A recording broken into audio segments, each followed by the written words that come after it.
Hello everyone and welcome back to the channel. Last video में हमने discuss किया था तक्षशिला यूनिवर्सिटी के बारे में। इस वीडियो में हम डिस्कस करेंगे नालंदा यूनिवर्सिटी के बारे इन डिटेल। सो हमारा टॉपिक जो चल रहा था वो था unit 2 Indian knowledge tradition art and culture. So Indian education system का टॉपिक के अंडर हम लोग जानेंगे आज नालंदा यूनिवर्सिटी के बारे में। तो ये मैंने इमेज ऐड ऑन किया है, ये नालंदा यूनिवर्सिटी का इमेज है। So let's start with Nalanda university. ये क्या था? ये बिगेस्ट सेंटर था हायर लर्निंग का, मतलब आगे की पढ़ाई कंटिन्यू करने के लिए पर्सन्स जैसे यूनिवर्सिटी में एडमिशन लेते थे, तो ये बहुत ही बिग सेंटर था लर्निंग का, पढ़ाई का। ठीक है, तो ये कहाँ से कहाँ पे था? ये near Rajgir in Bihar in the 5th century CE।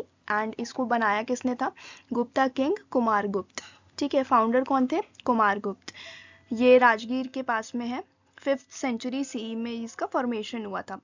Mentioned as Mahavihara and so it treated as Buddhist university. इसको बुद्धिस्ट यूनिवर्सिटी की तरह ट्रीट किया जाता है और इसको हम महाविहार के नाम से भी जानते हैं। ठीक है, further expansion continued from Gupta से Pala period 8th century CE to 11th century CE। इस समय एक्सपेंशन हुआ था। ठीक है, किस टाइम पीरियड में ये कंटिन्यू किया? गुप्ता पीरियड से पाल पीरियड के बीच में। ठीक है, so it has privilege of getting royal patronage. तो हम कह सकते हैं कि ये जो नालंदा यूनिवर्सिटी है इसे रॉयल पैट्रोनेज मिला हुआ है। बहुत सारे डिफरेंट जो रॉयल किंगडम्स थे, जैसे गुप्ता पीरियड हो गया, पाल पीरियड हो गया, उस टाइम पे ये प्रिविलेज्ड था, प्रिविलेज्ड यूनिवर्सिटी सा हम कह सकते हैं।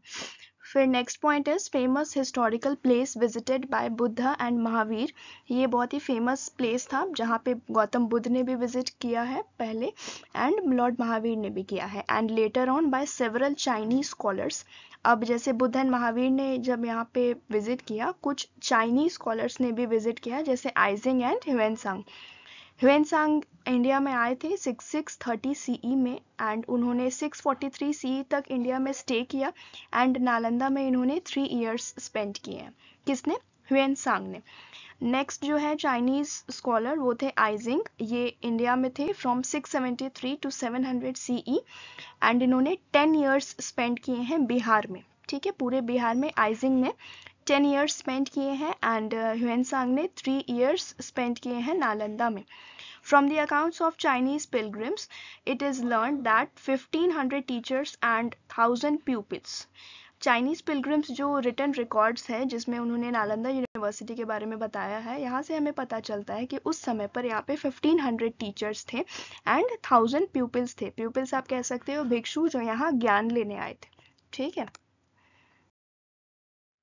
next topic is students from China and South Asian countries were coming to Nalanda in large numbers. तो यहाँ पे हमें बताया गया है कि कहाँ से स्टूडेंट्स आते थे नालंदा यूनिवर्सिटी में पढ़ने के लिए। वो आते थे साउथ एशियन कंट्रीज से एंड चाइना से आते थे। All accommodated in huge residential complex consisting of temples, विहारास and monasteries. तो ये एक ह्यूज रेसिडेंशियल कॉम्प्लेक्स होता था जहाँ पे आपको क्या क्या इंक्लूडेड था, क्या क्या कंसिस्ट करता, तो वहाँ पे आपको temple, vihara and monasteries. Difficult to take admission in Nalanda university. ऐसा कहा जाता था कि नालंदा यूनिवर्सिटी में एडमिशन लेना एक डिफिकल्ट प्रोसेस था। क्यों? क्योंकि स्टूडेंट्स के नंबर बहुत ही हाई थे।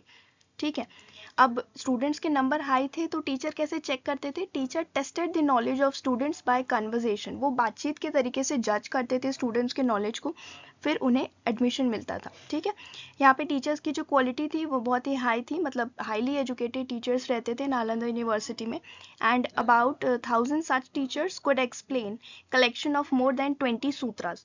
तो इसमें जो एग्जाम्पल देके बताया गया है, मतलब इन्होंने बोला ना कि quality of teachers were high, तो हम कैसे मान लें? तो उसका एक एग्जाम्पल दिया है कि जो लगभग आप मान के चलो कि जो 1000 टीचर्स थे, ये लोग क्या एक्सप्लेन कर सकते थे? जो 20 सूत्र है, 20 से भी ज़्यादा सूत्र का जो कलेक्शन है, वो 1000 टीचर्स एक्सप्लेन कर सकते थे। सी नॉलेज कितनी टॉप नॉच है उनकी।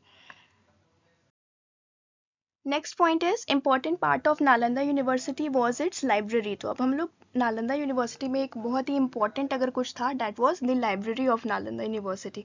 ठीक है, जो अभी बख्तियार खिलजी के ने डिस्ट्रॉय कर दिया था, उसे हम आगे डिस्कस करेंगे। तो देखो, लाइब्रेरी को किस नाम से जाना जाता था? धर्मगंज के नाम से जाना जाता था, ठीक है।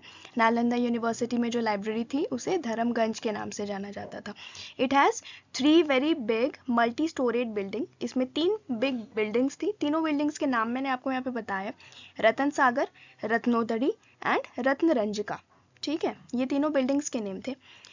कौन सी बिल्डिंग? लाइब्रेरी की जो बिल्डिंग थी, मेन लाइब्रेरी की बिल्डिंग क्या कहलाती थी? धर्मगंज के नाम से।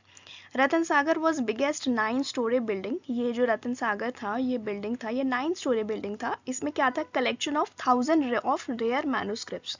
मैन्युस्क्रिप्ट्स क्या होते हैं? वही हैंड रिटन रिकॉर्ड्स जो रहते थे अर्लियर स्कॉलर्स के, उन्हें हम मैन्युस्क्रिप्ट्स कहते हैं। तो यहाँ पे रतन सागर वो जो बिल्डिंग था, इसमें ये 9 स्टोरी बिल्डिंग था एंड इसमें आपको 1000 के कलेक्शन में आपको जो मैन्युस्क्रिप्ट्स, रेयरेस्ट मैन्युस्क्रिप्ट्स थे वो वहाँ पे अवेलेबल थे, ठीक है।